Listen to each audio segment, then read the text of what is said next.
over 50 million transactions were analyzed across 1,000 nonprofit organizations globally in 2025.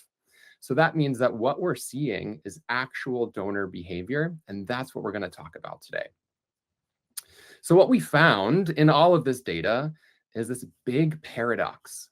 The average one-time gift size actually declined by 1%, and the average monthly gift size in the US declined by almost 5.5%.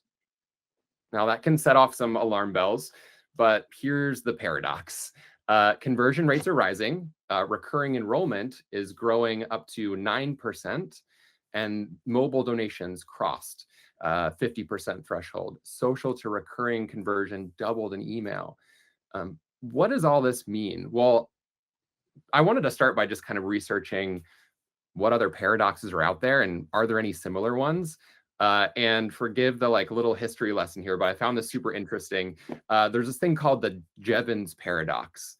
Back in the 1800s, this guy, William Jevons, he noticed that when steam engines were getting much more efficient, right? We crossed this threshold where steam engines were getting super, super efficient. So the hypothesis was, hey, we're going to use less coal. Well, what happened was people didn't use less coal. The tech was so good that there were more and more steam engines. So everybody got a steam engine and total coal use exploded, right? So how does that relate to this? Well, we're seeing the exact same thing in fundraising right now.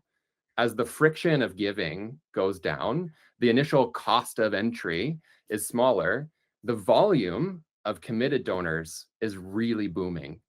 And so donors aren't pulling back, they're moving faster, committing a little bit differently.